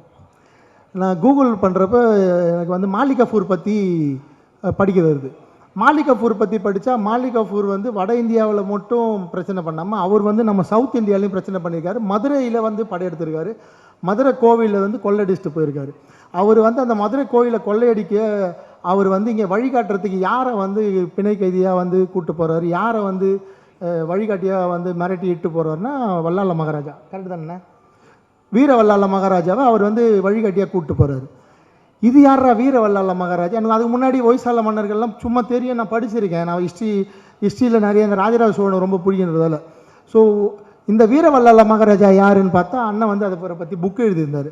அப்புறம் அண்ணனுக்கு ஃபோன் பண்ணி இது என்னென்னா நம்ம ஊரில் இந்த மாதிரி நடந்திருக்கா, நம்ம ஊரில் இந்த மாதிரி பிரச்சனைகள்லாம் இருக்கான்னு கேட்டால் அப்போது தான் எனக்கு இந்த கதையை சொல்லி இந்த புத்தகத்தை படிக்க சொன்னார். நான் அந்த புத்தகத்தை படித்த உடனே இதுதான் நம்ம பண்ண வேண்டிய படம், இதுதான் வந்து அடுத்த படமாக நம்ம பண்ணணும். இது எத்தனை வருஷம் ஆனாலும் பரவாயில்ல, நம்ம வந்து இந்த கதையை முடிப்போம்னு சொல்லி நான் வந்து ஒரு ஒன்லைன் ரெடி பண்ணி அது வந்து எடுத்துகிட்டு 2 வருஷமாக ப்ரொடியூசர் தேடி எனக்கு கிடைச்சவர் தான் சண்முகம் சார். எப்போ வந்து எனக்கு இந்த படம் வந்து ரொம்ப பெரிய நம்பிக்கை கொடுத்ததுன்னா, சாவா படம் வந்து ரிலீஸ் ஆச்சு. சாவா படம் பார்க்குறப்ப எனக்கு வந்து நாங்கள் ஷூட் போகிறதுக்கு முன்னாடியே சாவா ரிலீஸ் ஆகிடுச்சு. சாவா படம் விஷுவல்ஸ் எல்லாம் பார்த்தோன்னே எனக்கு வந்து ஒரு மிகப்பெரிய நம்பிக்கை வந்துருச்சு. இந்த படம் வந்து நிச்சயமாக தமிழ்நாட்டில் பெரிய அரசியலை பேசாது, எதிர்ப்பு அரசியல் வராது. ஏன்னா சாவா படத்துக்கு மியூசிக் டைரக்டர் யாருன்னு உங்கள் எல்லாருக்கும் தெரியும். ஸோ அப்படி ஒரு வரலாறை சொல்கிறப்ப அவங்க ரஹ்மான் சாரே அதில் ஒர்க் பண்ணுறாங்கன்றப்ப நம்ம தைரியமாக இந்த படம் பண்ணலாம். அந்த தைரியத்தோடு தான் நான் போய் ஜிப்ரான் சாரை போயிட்டு இந்த கதை சொன்னேன். ஸோ ஜிப்ரான் சார்கிட்ட நான் போய் இந்த கதை சொல்லி முடிக்கிறப்ப, ஏன்னா உங்களுக்கு அவர் ஜிப்ரான் சாரை பற்றி தெரிஞ்சிருக்கும். ஸோ நான் போய் ஜிப்ரான் சார்கிட்ட பிஜிஎம்காக தான் நான் வந்து ஜிப்ரான் சார்கிட்ட போகிறேன் இந்த கதைக்கு. அவர்கிட்ட நான் கதை சொல்லி முடித்த உடனே அவர் வந்து என்னை நீ இப்போ சொன்னால் அதே மாதிரி தான் பார்க்குறாரு. நீங்கள் இப்படி தான் சார் இருப்பீங்களா, நான் வந்து உங்களை வேறு மாதிரி கற்பனை பண்ணி வச்சுருந்தேன், பயங்கரமாக உங்களை பார்த்தாலே பயமாக இருக்குலாம் சொல்கிறாங்க, நீங்கள் இப்படி பேசுகிறீங்களே சார். என்ன சார், அதெல்லாம் மீடியாவும் எனக்கு கொடுத்த பிம்பம், இந்த உலகம் எனக்கு கொடுத்த பிம்பம் சார். நான் ராயபுரத்தில் வாழ்கிற ஒரு சாதாரண சாமானியன் சார். நான் இவ்வளோதான், மோகன் தான். நான் சினிமாவுக்கு வந்து நான் மோகன்ஜி. அது எனக்கு கொடுத்துருக்கிறது கம்ப்ளீட்டாக வேறு சார். ஏன்னா என் நண்பர்கள் நான் வாழ்கிற பகுதியில் வந்து என்னை பற்றி சுற்றி கேட்டிங்கன்னா, நீங்கள் வேறு அந்த ஆள் இவர் இல்லைங்கன்னு சொல்லுவாங்க. ஸோ நீங்கள் கொடுத்துருக்கீங்களே எனக்கு ஒரு அடையாளம், எனக்கு ஒரு பிம்பம், அது நான் இல்லை.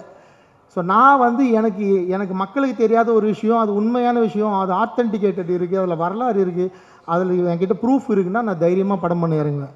அதில் சாவான்னு ஒரு படம் வந்திருக்கு, அதுக்கு ரஹ்மான் சார் மியூசிக் பண்ணிருப்போம். நம்ம ஜிப்ரான் சாரை போய் அப்ரோச் பண்ணேன். ஜிப்ரான் சார் கதை சொல்லி இதையும் சொன்னோன்னே ஜிப்ரான் சார் ஓகே சொல்லிட்டாரு.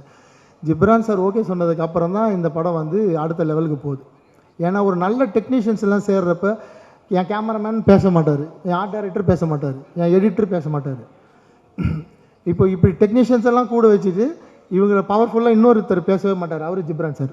இவங்க யாருமே பேசவே மாட்டாங்க, ஆனால் அவங்க ஒர்க்கெல்லாம் நான் பயங்கரமாக பேசும். எம்கோனே பாட்டு வந்து சார் 2 டியூன் அனுப்புனார். நான் இந்த டியூனை கன்ஃபார்ம் பண்ணிவிட்டேன். நான் தான் வந்து சிங்கர் சூஸ் பண்ணேன், நான் தான் லிரிக் ரைட்டரையும் சூஸ் பண்ணேன். எனக்கு அவ்வளோ ஃப்ரீடம் கொடுத்தாரு. அது ஏதோ தெரியாதனமாக ஒரு தப்பு பண்ணிவிட்டேன், அதை இப்போ சரியும் பண்ணி பத்மலதா மேடம் பாட வச்சிட்டேன். இப்போ பத்மலதா மேடம் வாய்ஸில் தான் இந்த படம் வந்து தியேட்டரில் சாங் வந்து வரப்போகுது.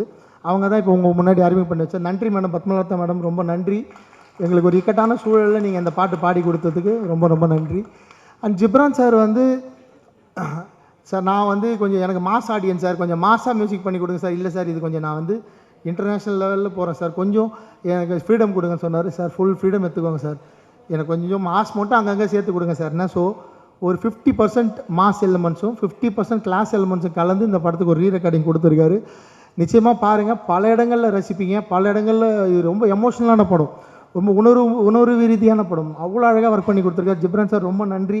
நீங்கள் உள்ளே வந்ததுக்கப்புறம் தான் அந்த ப்ராஜெக்ட் ப்ரொடியூசர் எங்களை நம்பி பெரிய ஃபண்டோட இன்னும் கொஞ்சம் உள்ளே வந்தார்.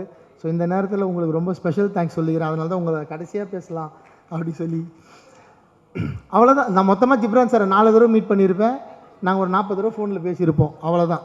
அதுக்கு மேலே ஜிப்ரான் சார் அடுத்த படம் பண்ணுறப்ப இப்போ எப்படி மோகன்ஜி கூட ஒர்க் பண்ணீங்கன்னு கேட்காதீங்க தயவு செஞ்சு. ஸோ நான் கண்டென்ட்குள்ளே வந்துடுறேன் மறுபடியும். ஸோ இதுதான் நான் படம் பண்ண காரணம். நான் அந்த காசிக்கு போனேன், அந்த இடத்த பார்த்தேன், அப்புறம் தமிழ்நாட்டில் இப்படி ஒரு வரலாறு இருக்கா பார்த்தேன். ஸோ அப்போ தமிழ்நாட்டை வந்து மாபார்னு சொல்கிறாங்க. மாபாரை கைப்பற்றுவது தான் துக்ளக்கோட ஒரே லட்சியமாக இருந்தது. ஸோ அலாவுதீன் கில்ஜி பீரியடுக்கு அப்புறம் துக்ளக் தான் வந்து இந்தியா வாழ்கிறாரு. அந்த துக்ளக் வந்து ஹைதராபாத் வந்து தேவகிரியை தலைநகராக வச்சுட்டு கொஞ்ச நாள் ஆள்றாரு. துக்ளக் ரொம்ப வித்தியாசமான கேரக்டர், அவன் எடுக்கிற முடிவு நல்லதாக கெட்டதான் அவனுக்கே தெரியாது. ஸோ அந்த மாதிரி ஒரு டிஃப்ரெண்ட்டான கேரக்டர். ஸோ அந்த மாதிரி ஒரு கேரக்டர் வில்லனாக கிடைக்கிறப்ப ஆட்டோமேட்டிக்காக அந்த ஹீரோ கேரக்டர் ரொம்ப ஸ்ட்ராங் ஆகிடுது. அண்ட் இந்த படம் வந்து வில்லனாக நாங்கள் வந்து இப்போ காட்டியிருக்கிறோம், இதில் வந்து இஸ்லாமியர்களை நீங்கள் காட்டியிருக்கீங்க, நிறைய பேர் என்கிட்டலாம் கேட்டாங்க. நான் அவங்க எல்லாருக்கும் ஒரு விளக்கம் சொல்லிடுறேன். இந்த படத்தில் நம்ம கூட இப்போ இணக்கமாக வாழ்கிற, நம்ம கூட இப்போது அண்ணன் தம்பியாக இருக்கிற இந்திய இஸ்லாமியர்களை எந்த வகையிலும் இந்த படம் வந்து துளி கூட வந்து காயப்படுத்தாது. அவங்களுக்கு இது வந்து அவங்களோட ஆர்ஜின் எது, அவங்களோட தொடக்கம் எதுன்னு வேணால் அவங்களுக்கு வந்து புரிய வைக்கும் இந்த படம். அதை தாண்டி இது கமர்ஷியல் தான். நான் ரெக்வஸ்ட் பண்ணி கேட்டுக்கிறது, படம் பார்க்குற பார்வையாளர்களை, இதுக்கப்புறம் படம் பார்க்க போகிற நிறைய பொலிட்டீஷியன்ஸ்லாம் படம் பார்க்க போகிறாங்க, நிறைய இதை பற்றி டிபேட்ஸ் வரப்போகுது. நான் வந்து மீடியா கிட்ட, மக்கள்கிட்ட, படம் பார்க்க போகிற எல்லார்கிட்டையும் கேட்டுக்கிற ஒரே விஷயம், நீங்கள் எப்படி வீரபாண்டிய கட்டபொம்மன், அப்புறம் சிறைச்சாலை, அப்புறம் மதராசப்பட்டினம், இந்த மாதிரி படங்கள்லாம் பிரிட்டிஷை காட்டுறப்ப அவங்கள பிரிட்டிஷாக மட்டும் பார்த்தீங்களோ, அவங்கள வந்து எந்த மதத்தை அடையாளத்திலையும் பார்க்காம பிரிட்டிஷாக மட்டும் பார்த்தீங்களோ அதே மாதிரி இந்த படத்தை துருக்கியிலேருந்து நம்ம நாட்டை கைப்பிடிக்க வந்து அந்நியர்களாக மட்டும்தான் நீங்கள் பார்க்கணும். அப்படி நினச்சி தான் நான் இந்த ஸ்கிரிப்ட் எழுதியிருக்கேன். அப்படி இந்த தைரியத்தில் தான் நான் இந்த படம் பண்ணியிருக்கேன். நீங்கள் அவங்களுக்கு ஒரு மத அடையாளத்தோடு பார்த்தீங்கன்னா ஏன்னா அவங்க வாழ்க்கை நான் தப்பாக காட்ட முடியாது, அவங்களும் அப்படி தான் வாழ்ந்தாங்க. அவங்களுக்கும் நம்ம கூட வாழ்கிற நம்ம கூட இங்கே இருக்க இந்திய இஸ்லாமியர்களும் தமிழ்நாட்டில் இருக்க இஸ்லாமியர்களுக்கும் நிறைய வித்தியாசம் இருக்குது. அதை இந்த படத்தில் சொல்லியிருக்கோம். அது வந்து யாரையும் எந்த வகையிலும் காயப்படுத்தாது. நான் இந்த நேரத்தில் உறுதி கொடுத்துறேன். இது முழுக்க இந்த நாட்டை படையெடுத்து அடிமைப்படுத்த வந்த துருக்கியிலேருந்து வந்தவர்களை பற்றிய கதை. அவங்க தான் இதில் வில்லனாக இருப்பாங்க. 3 வில்லன்கள் இதில். ஒன்று கணேஷ் கௌரங் பற்றி பேசல, சாரி சார், ஒழிஞ்சிட்டீங்க சார், தெரியல. ஸோ அவர் வந்து பல்பானா நடிச்சிருக்காரு, பல்பான். அவர் தினேஷ் லம்பா சார் கியாசுதீன் தம்கானியா நடிச்சிருக்காரு. அண்டு சிராக் ஜானி சார் முகபித் பின் துக்லக்கா பண்ணியிருக்காரு. ஸோ 3 வில்லனுங்க. இவங்களுக்குள்ளே என்ன நடக்க போகுதுன்றது தான் படம். இவங்களை வந்து எப்படி வல்லாளர் ஃபேஸ் பண்ண போகிறாரு, வல்லாளருக்கு அப்புறம் வீரசிம்ம காடவராயன் அவங்களை எப்படி ஃபேஸ் பண்ண போகிறாரு, வீரசிம்ம காடவராயனுக்கு சம்பூரவர் எப்படி ஹெல்ப் பண்ண போகிறாரு, வீரசிம்ம காடவராயனோட அப்பா சரவணன் சுப்பையா சார் அவர் மல்லையனரை பண்ணியிருக்காரு. சரவணன் சுப்பையா சாரை பற்றி பேசாம முட்டேன் சார், எங்கே இருக்கீங்க, கிளம்பிட்டாங்க, அதில் சாரி. சரவணன் சுப்பையா சார் இதில் ரிஜித் சாருக்கு அந்த கேரக்டருக்கு ஃபாதராக பண்ணியிருக்காங்க. ஸோ இவங்க எல்லாருக்கும் இந்த கேரக்டர்ஸ்குள்ளே என்ன நடக்குதுன்றது தான் இந்த படம். நாங்கள் வந்து இந்த படத்தை பொங்கல் வெளியிடுன்னு எங்களுக்கு வந்து அது எப்படி அமைஞ்சுது தெரியல. நாங்கள் ஆக்சுவலாக 23ஆம் தேதி ரிலீஸ் பண்ணுறதா இருந்தோம். அன்றைக்கி திடீர்னு தலைப்படம் வருதுன்னு சொன்னாங்க. சரி 30ஆம் தேதி போயிடலாம், கொஞ்சம் ஃப்ரீயாக இருக்கும், டிராஃபிக்லாம் வேணாம் சொல்லி 30ஆம் தேதிக்கு பிளான் பண்ணோம். ஏன்னா இந்த படம் 5 மொழியில் நாங்கள் வந்து தயார் பண்ணிட்டோம். தமிழ் இல்லாமல் தெலுங்கு, ஹிந்தி, கன்னடா, மலையாளம் 5 மொழிலையும் இந்த படம் ரெடி ஆகிடுச்சு. சென்சார் இன்றைக்கி தெலுங்கு முடிஞ்சிருச்சு, இன்னும் 3 லாங்குவேஜ் சென்சார் தான். ஸோ 30ஆம் தேதி தான் எங்கள் பிளான். இதை வந்து இந்தியா முழுக்க ஒரே டைமில் ரிலீஸ் பண்ணலாம், அந்த பிளானில் தான் இருந்தோம். திடீர்னு ஒரு வேக்கண்ட் ஏற்பட்டதால் டிஸ்ட்ரிபியூட்டர்ஸ்லாம் ஃபோன் பண்ணி இமீடியட்டாக ப்ரொடியூசர்கிட்ட பேசி, சார் நல்ல ஸ்பேஸ் இருக்குது, நீங்கள் சென்சார் சர்டிஃபிகேட் வாங்கிட்டீங்க, நாங்கள் வந்து போனோமா டிசம்பர்லேயே நாங்கள் சென்சார் படத்தை முடிச்சிட்டோம், சென்சார் சர்டிஃபிகேட் வாங்கிட்டீங்க, நீங்கள் வாங்க சார் படம் ரெடினா சொன்ன உடனே டிஸ்ட்ரிபியூட்டர் ஒரு முடிவெடுத்து இந்த படம் பொங்கல் வெளியிடுன்னு சொன்னார். நான் கூட சொன்னேன், சார் இன்னும் கொஞ்சம் எங்களுக்கு டைம் கொடுங்க சார், கொஞ்சம் ஒர்க்கெல்லாம் இருக்குது முடிச்சிக்கிறேன், இல்லை உங்கள் ஒர்க்கை ஸ்பீட் பண்ணுங்கன்னு சொல்லி நான் ஜிப்ரான் சாரை போட்டு 2 நாளாக தூங்க விடாமல் வேலை வாங்கி, கேமராமேன் 3 நாளாக வந்து டிஐ ஸ்டுடியோலேயே தூங்காமல் அங்கேயே தூங்கி எழுந்து, என் கூட ஒர்க் பண்ண தம்பி சுரேந்தர் அவங்க டிஐ டீமில் அவன் தூங்காமல் வேலை பார்த்து, என் சுமன் அசிஸ்டன்ட் டைரக்டர் அவன் என் ஆஃபீஸில் சிஸ்டம்லேயே இருந்து, என் டிசைனர் பிரவீன் அவன் பெங்களூரில் இருக்கான், அவன் 2 நாள் ஆஃபீஸில் லீவ் போட்டு, அவனுக்கு புதுசாக குழந்தை பிறந்திருக்கு இப்போ தான் ரீசெண்டாக, அவன் அந்த குழந்தை கூட டைம் பண்ண முடியாமல் என் கூட இவ்வளோ கஷ்டப்பட்டு இந்த படம் பொங்கல் ரிலீஸ்னு போட்டு கொண்டு வந்திருக்கோம். நல்லபடியாக பொங்கலுக்கு ரிலீஸ் ஆகும்னு நினைக்கிறேன். ஏன்னா இவ்வளோ அர்ஜென்ட்டாக வரப்போ பல நெருக்கடிகள் இருக்குது, நிறைய படங்கள் ஒன்று சேருது. கடவுள் எங்கள் கூட துணை இருப்பாருன்னு நினைக்கிறோம். நான் நிச்சயமாக இந்த ப்ரொடியூசரை காப்பாற்றியே ஆகணும். ஏன்னா நான் இது வரைக்கும் எடுத்த எந்த படமும் தயாரிப்பாளருக்கு நஷ்டம் கொடுக்கல. என் மேலே 1000 விமர்சனங்கள் வந்தாலும் நான் தாங்கி மாதிரி அதை தாங்கிக்கிறேன். எந்த தயாரிப்பாளர், நானே தயாரிப்பாளர் இருந்தப்போ நான் நஷ்டப்பட்டதில்லை, வெளியே நம்பி படம் பட்டவங்க நஷ்டப்பட்டதில்லை. என்னால் சம்பாரிச்சவங்க தான் அதிகம் இந்த வயசில், நான் சம்பாதிக்கலனாலும் தயாரிப்பாளரை நான் எப்படியாவது ஜெயிக்க வைக்கணும். அதுக்கு நான் வந்து எந்த முடிவு வேணால் தைரியமாக எடுத்து நான் இந்த படத்தை தேட்டரில் கொண்டு வந்து மக்கள்கிட்ட கொண்டு போய் சேர்ப்பேன். கடைசியாக நான் மக்கள்கிட்ட கேட்குற கேள்வி ஒன்று தான், மக்கள்கிட்ட கேட்டுக்கிற ரெக்வஸ்ட் தான், இவ்வளோ நாள் என்னை சப்போர்ட் பண்ணிங்க, இது என்னோட ஒரு 8 காய் பால் செல்லுது, சின்ன முயற்சி இல்லை. உங்களை நம்பி நீங்கள் இவ்வளோ நாள் கொடுத்த சப்போர்ட்டை நம்பி இவ்வளோ பெரிய முயற்சியில் நான் இறங்கியிருக்கேன். இவ்வளோ பெரிய டீமோட நான் பாம்பேலேருந்து கூப்பிட்டு வந்திருக்கேன் ஆர்டிஸ்ட்டை. பாம்பேயில் போய் 30 நாள் ஒர்க் பண்ணியிருக்கேன். இங்கேருந்து ஒரு 10 கண்டெய்னரு, இங்கேருந்து ஒரு 300 பேரை டிக்கெட் போட்டு கூப்பிட்டு போய் வேலை பார்த்துருக்கேன். இவ்வளோ உழைப்பை போட்டிருக்கோம் இந்த படத்துக்கு. இது வந்து நிறைய டைலாக் இருக்கிற படம், கதை சொல்ல போகிற படம். இது இந்த ஜானரே வந்து ஹிஸ்டாரிக்கல் ஆக்ஷன் ட்ராமா. ஸோ நிறைய டைலாக்ஸ் இருக்கும் படத்தில். அதனால் நீங்கள் படம் பார்க்குறப்ப நல்லா ஃப்ரீ ஃபோனெல்லாம் இல்லாமல் ஆஃப் பண்ணி வச்சுட்டு ஒரு டைலாக்கே உன்னிப்பாக கவனிங்க. இந்த படம் வந்து ராக்கெட் வேகத்தில் போகும், இந்த படம் தான் பெஸ்ட்டு படம் அப்படிலாம் நான் சொல்லலை. ஆனால் நிச்சயமாக இந்த படம் உங்களுக்கு நிச்சயமாக ஒரு புது விஷயத்த சொல்லும். இப்போது எப்படி வந்து நான் மராத்தி போனப்போ தான் தெரிஞ்சுக்கிட்டேன், அங்கே வந்து பெத்த தாயை பெத்த தந்தையை விட சத்ரபதி சிவாஜி, வீர சிவாஜி அவர்களை தான் அவங்க வந்து பெருசாக நினைக்கிறாங்க. சத்தியம் பண்ணால் கூட நாங்கள் வந்து மகாராஜா மேலே சத்தியம்னு சொல்கிறாங்க. நம்ம இங்கே ஏதாவது சத்தியம் பண்ணால் அம்மா மேலே சத்தியம் சொல்லுவோம்ல, மராத்தியில் வந்து மகாராஜா மேலே சத்தியம் சொல்கிறாங்க. அந்த மாதிரி ஒரு மகாராஜா அவர் வந்து அங்கே தர்மத்தை காப்பாற்றினது இன்றைக்கி வரைக்கும் அவங்கள தாங்கி பிடிச்சிட்டு இருக்காங்க. இங்கே அவருக்கு 200 வருஷத்துக்கு முன்னாடி சவுத் இந்தியாவில் முதல் தர்மத்துக்காக தன்னோட உயிரை கொடுத்து தாங்கி பிடிச்ச ஒரு அரசர் தான் வீர வல்லாள மகாராஜா. அவரை வெளி உலகத்துக்கு கொண்டு வர அவ்வளோ பெரிய பெருமை எனக்கு கிடச்சிருக்கு. அதனால் தயவு செஞ்சு நிதானமாக பொறுமையாக இந்த படத்தை போய் தேட்டரில் பாருங்கள். இது வந்து உங்களை ஏமாத்தாது. இது ஒரு புது உணர்வை கொடுக்கும், ஒரு புது வரலாறை கொடுக்கும். காணாம போய் தொலைஞ்சு போயிருக்க அத்தனை மன்னர்களை பற்றி இது வெளியே கொண்டு வரதுக்கான ஒரு வாய்ப்பு அமையும். நம்ம பூலித்தேவனை பற்றி பேசணும், நாச்சியார் வேல்மகை வேலுநாச்சியார் பற்றி பேசணும், துலுக்கு நாச்சியார் பற்றி பேசணும், தீரன் சின்னமலை பற்றி பேசணும், அழகுகோன் பற்றி பேசணும். இன்னும் அவ்வளோ வரலாறு இருக்குது. இது தமிழ்நாட்டில் வாழ்ந்த மன்னர்களோட வரலாறை வெளியே கொண்டு வரதுக்கான ஒரு தொடக்க புள்ளி அமையும்னு சொல்லி நிச்சயமாக அவங்க எல்லாருக்கும் இந்த படம் திருப்திப்படுத்தும். திரௌபதி 2 வர 15 நாங்கள் ரிலீஸ் பண்ணுறோம். நிச்சயமாக உங்களை எல்லாரையும் சந்தோஷப்படுத்துன்னு சொல்லி வந்த பத்திரிகையாளர், வந்த மக்கள், என் கூட ஒர்க் பண்ண டெக்னீஷியன் யார் பேரையா விட்டுருந்தா அவங்களுக்கும் சேர்த்து என்னுடைய நன்றியை தெரிவிச்சுக்கிறேன். Thank you so much and support பண்ணுங்கள். நன்றி. தேங்க்யூ.